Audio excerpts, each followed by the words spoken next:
500 cusec ನೀರನ್ನ ಪ್ರತಿದಿನವೂ ಕೂಡ 15 ದಿನಗಳ ಕಾಲ ಬಿಡಲಿಕ್ಕೆ ಈಗಾಗಲೇ ಒಂದು ಆದೇಶವನ್ನು ಮಾಡಿದೆ. ಆ ನಿಟ್ಟಿನಲ್ಲಿ ಇವತ್ತು ಕರವೇ ಫ್ರೀಡಂ ಪಾರ್ಕ್ ನಲ್ಲಿ ಪ್ರತಿಭಟನೆ ಮಾಡಲಿಕ್ಕೆ ಮುಂದಾಗಿದೆ.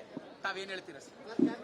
ಯಾವುದೇ ಕಾರಣಕ್ಕೂ ಕಾವೇರಿ ನಿಯಂತ್ರಣ ಸಮಿತಿಯ ತೀರ್ಪನ್ನ ರಾಜ್ಯ ಸರ್ಕಾರ ಒಪ್ಕೋಬಾರದು. ಇವತ್ತಿನ ಪರಿಸ್ಥಿತಿಯಲ್ಲಿ ನಾವು ದಿನಕ್ಕೆ 3500 ಕ್ಯೂಸೆಕ್ ನೀರನ್ನು ತಮಿಳುನಾಡಿಗೆ ಬಿಡಿ ಅಂತ ಹೇಳಿ ಕಾವೇರಿ ನಿಯಂತ್ರಣ ಸಮಿತಿ ಏನು ಆದೇಶ ಮಾಡಿದೆ, ಆ ಆದೇಶವನ್ನು ನಾವು ಗೌರವಿಸಲಿಕ್ಕೆ ಇವತ್ತು ನೀರಿಲ್ಲದ ಕಾರಣ ಕರ್ನಾಟಕಕ್ಕೆ ಸಾಧ್ಯ ಇಲ್ಲ ಅನ್ನೋದನ್ನ ಹೇಳಬೇಕಾಗುತ್ತೆ. ಇವತ್ತು 15 ದಿವಸಗಳ ಕಾಲ 4.5 TMC ನೀರನ್ನ ಎಲ್ಲಿಂದ ನಾವು ಕೊಡಲಿಕ್ಕೆ ಸಾಧ್ಯ? ಇವತ್ತು ನಮ್ಮ ಡ್ಯಾಮ್ಗಳಲ್ಲಿ ಇರೋದೇ 12 TMC. ಒಂದು ಬೆಂಗಳೂರಿಗೆ ತಿಂಗಳಿಗೆ 3 TMC ನೀರು ಕುಡಿಲಿಕ್ಕೆ ಬೇಕಾಗಿದೆ.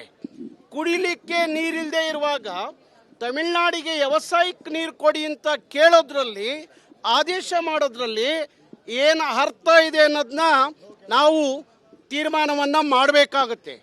ತಮಿಳುನಾಡಿನ ರಾಜಕೀಯ ಪಕ್ಷಗಳು ಪದೇ ಪದೇ ಕೇಂದ್ರದ ಲಾಬಿ ಮಾಡಿ ನಮ್ಮ ಮೇಲೆ ಇಂಥ ಮರಣ ಶಾಸನವನ್ನು ಬರೀಲಿಕ್ಕೆ ಸಂಚು ಮಾಡೋದಾದರೆ ನಾವು ರಾಜ್ಯ ಸರ್ಕಾರ ಸರಿಯಾಗಿ ಅವರಿಗೆ ಉತ್ತರವನ್ನು ಕೊಡಬೇಕಾಗುತ್ತೆ. ತಕ್ಷಣ ರಾಜ್ಯ ಸರ್ಕಾರ ಕಾವೇರಿ ನೀರು ನಿವಾರಣಾ ಪ್ರಾಧಿಕಾರದ ಮುಂದೆ ನಮ್ಮ ಮನವಿಯನ್ನು ಸಲ್ಲಿಸಬೇಕಾಗುತ್ತೆ.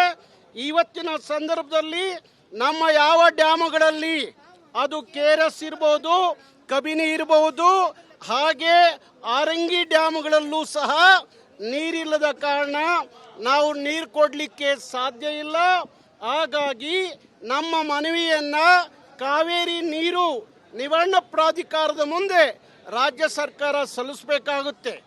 ಅದನ್ನು ಹೊರತುಪಡಿಸಿ ರಾಜ್ಯ ಸರ್ಕಾರ ಕರ್ನಾಟಕದ ರೈತರ ಹಿತವನ್ನು ಬಲಿ ಕೊಟ್ಟು ನಿಮ್ಮ ರಾಜಕಾರಣಕ್ಕಾಗಿ ಇವತ್ತು ಈ ನಾಡಿನ ರೈತರನ್ನ ನೀವು ಬಲಿ ಕೊಟ್ಟು ನೀರು ಬಿಟ್ಟಿದ್ದೆ. ಆದರೆ 91ರಲ್ಲಿ ಇಡೀ ಕರ್ನಾಟಕದ ಜನ ಹೇಗೆ ಭುಗಿಲೆದ್ರಲ್ಲ ಹಾಗೆ ಭುಗಿಲೆ ಹೇಳಬೇಕಾಗತ್ತೆ.